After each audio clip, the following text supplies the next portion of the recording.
As luzes da cidade brilhavam como estrelas caídas, refletindo-se nas estreitas ruas de paralelepípedos enquanto a brisa noturna acariciava as varandas cheias de flores. No coração do Rio de Janeiro, onde a história e a modernidade se entrelaçavam em um ritmo vibrante, Clara caminhava com passos lentos, mas decididos. Seu vestido de seda vermelha ondulava atrás dela, deslizando como uma sombra sobre o asfalto úmido pela garoa que acabará de cair. A noite prometia ser diferente e cheia de possibilidades.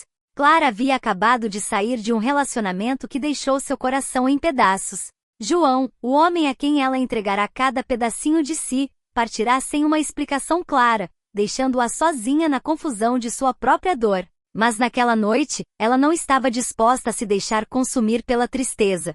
Havia algo no ar carioca que a enchia de uma energia renovada, algo que sussurrava em seu ouvido que aquela era sua chance de recomeçar. Ela se dirigiu ao Café da Lua, um lugar que na juventude costumava frequentar com amigos, onde as conversas se estendiam até o amanhecer entre risadas e taças de vinho. O café havia mudado, assim como ela.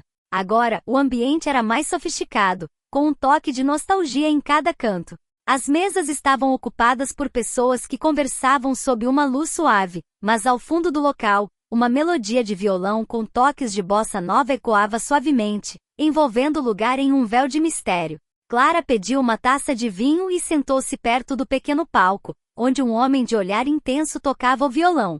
Seus dedos moviam-se com precisão, mas havia uma paixão profunda em cada nota, como se ele estivesse contando uma história sem palavras. Cada acorde ressoava em seu peito, ecoando a própria turbulência que ela carregava dentro de si. Foi então que ela ouviu, do outro lado do café, sentado no balcão, um homem de olhos escuros a observava com uma mistura de curiosidade e familiaridade. Ele tinha uma presença que não passava despercebida, e embora não reconhecesse, havia algo nele que parecia inquietantemente próximo. Clara se levantou e se aproximou com a segurança de quem sabe o que quer. "Posso te fazer companhia?" perguntou ele, com um leve sorriso nos lábios. Clara assentiu, sentindo o coração acelerar levemente. Eles começaram falando sobre coisas comuns, o rio, a música, os lugares que ambos frequentavam.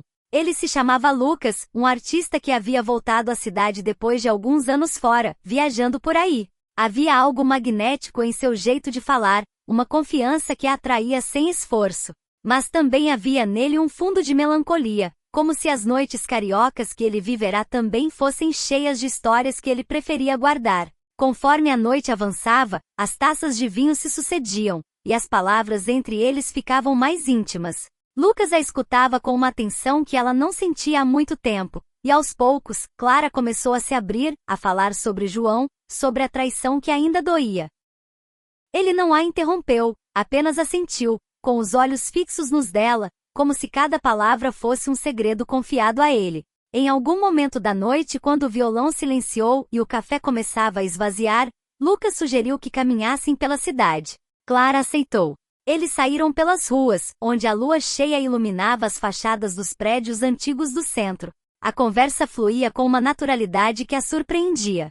Ela se sentia viva novamente, algo que não experimentava há muito tempo. Lucas a levou até o mirante do Pão de Açúcar, de onde se podia ver toda a cidade se espalhando abaixo deles, como um mar de luzes brilhando. Ficaram em silêncio por um momento admirando a vista. Finalmente, ele se virou para ela. "O rio tem esse jeito estranho de te curar", disse ele em um tom baixo. "Ele te dá a chance de encontrar o que você realmente precisa, mesmo que às vezes você nem saiba o que é."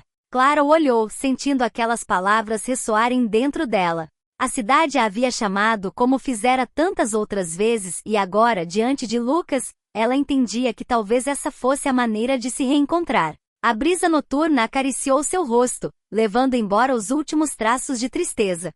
Sem dizer nada, Lucas se aproximou lentamente e ela não o impediu. Em um beijo silencioso, as feridas que ambos carregavam começaram a cicatrizar. Sob as estrelas cariocas, eles perceberam que às vezes, não se trata de esquecer o passado, mas de aceitá-lo e seguir em frente, com alguém disposto a caminhar ao seu lado.